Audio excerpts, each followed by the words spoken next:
Welcome back, everybody. As you may know, I was doing podcasts under the name the Your Money Minute. However, I have the onedriveratatime.com website where I host my automatic wealth building program. And for branding purposes, I'm going to change my podcast from Your Money Minute to actually the Automatic Wealth Building Podcast. That is going to go more in line with the Automatic Wealth Building Program, which is a course I provide online. So from today forward, it's going to be the Automatic Wealth Building Podcast. Welcome back. I'm your host, Peter Guler, and as I said, I created the Automatic Wealth Building Program. In today's topic, I just want to go through an article. I saw a headline that says Social Security earnings statements could start hitting your mailbox again. I frankly didn't realize they weren't mailing them out because I've had online access. I actually went back and looked. I've been saving since like 2007. I've been saving the reports. Had them mailed, but then just went and did online access. So every year, I think it's between January and April, I download my statement for that year. So I've been doing it for, like I said, since 2007 when I went back and looked. Apparently they haven't done them since 2012. Haven't mailed them, but appears they're going to start mailing them again. Some interesting things though about this article that popped up. Let's see here. Right here, this area, a report from the Social Security Office of the Inspector General released earlier this year found that only 43% of registered users on the Social Security Administration's website accessed their online statements in 2018. That's down from 48% in 2017 and 53% in 2016. That's a problem because those statements contain not only information about estimated benefits, but also about wage details to help determine those benefits. You should be reviewing, you should be downloading, you should actually sign up for an account, Social Security Administration, create a username. Every year you should be accessing your account, downloading your statement, and review the earnings history. In case there's an error, you can go back, look at your annual pay stub, your W-2, and tell them to correct it. Send the proof and get it corrected if there's a mistake.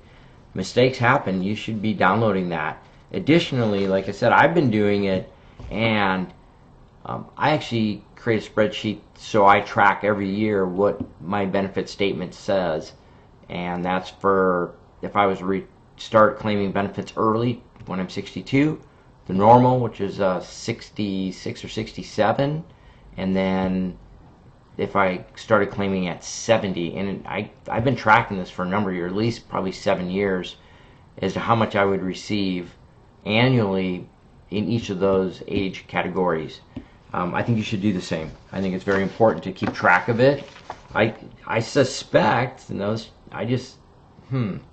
I suspect the reason it's gone down is the economy is improving.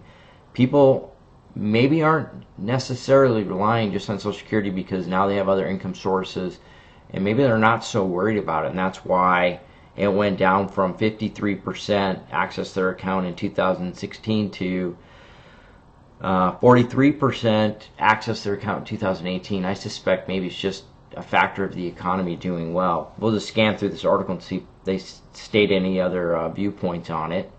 Let's see.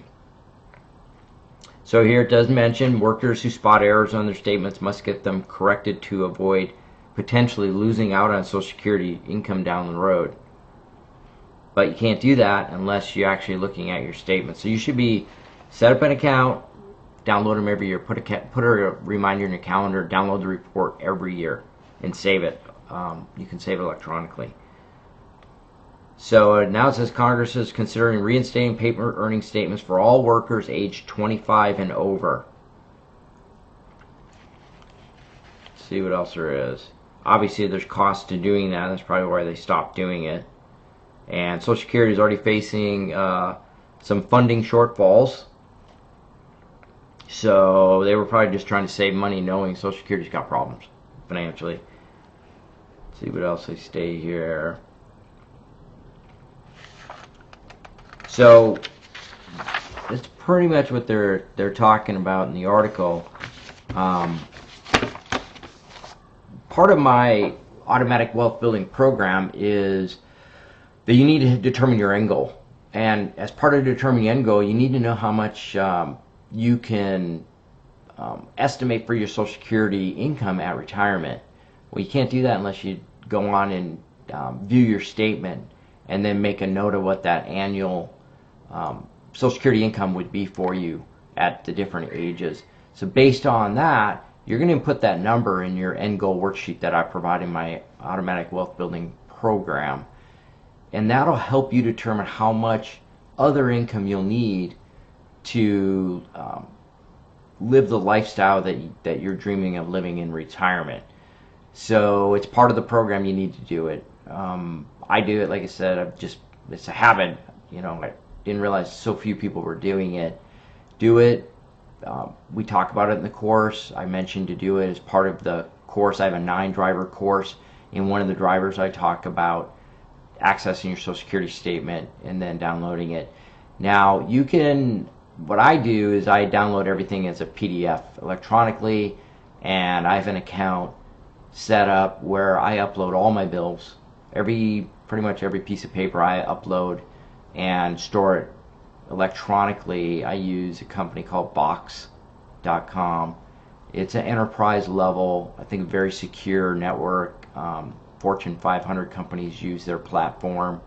I've been using it personally, and actually we use it at our business, and been using it for probably 10 years without ever having a problem. Get in the habit of opening some type of an account like that. Start saving all your financial records. Create a folder, maybe by year of each one, and start uploading and saving those. Start building your financial picture online. I believe that stuff's secure. I don't think there's much risk in this day and age of somebody hacking in. As long as you have strong passwords, and obviously it's wise to change your password probably every 2-3 months anyway. Use a long password string and start building your history there, because you're going to want to access all this financial information down the road, especially as you start building budgets and tracking your income and expenses so you can build your wealth. You're going to need a place to store all this electronically. When you open, part of my program is you open investment accounts. Where are you going to put those statements? A lot of the stuff is emailed now. I have everything at Vanguard. I love Vanguard. They're one of the low-cost leaders that has a great line of products to suit everybody's needs, and their fee structure is just great for frugal people anyway, that just don't want to spend money on mutual fund fees and management fees, and the annual fee for this, annual fee for that. Vanguard, at least in my situation, doesn't have any of those fees, so I save a ton of money every year. But I invest through them, so you'll basically get an email, hey, here's your statement.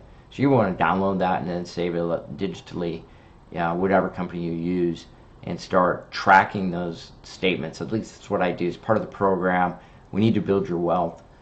Once you get in the habit and learn the process, it's very, very easy to do. It doesn't take much time at all. You're going to be tracking your quarterly values, so you're going to need to access your statements each quarter, save them.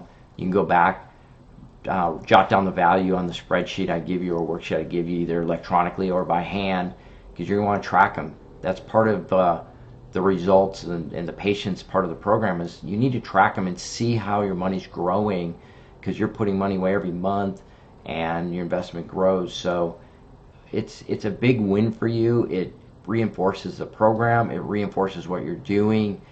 You may find yourself getting more excited about investing, finding ways to save a little extra every month and put it away, because you can see the benefits.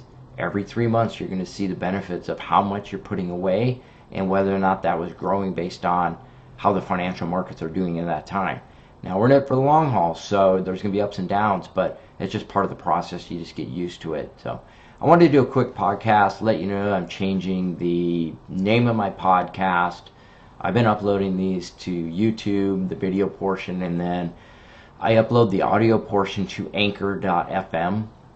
Also visit my website, the number one driveratatime.com, so you can view my full course I have available. I am going to continually add content as well, and hopefully some more courses, but I do have the automatic wealth building course. It's live and ready to go, so you can view that, and let's put a plan together just so you can build your wealth. Thanks for listening.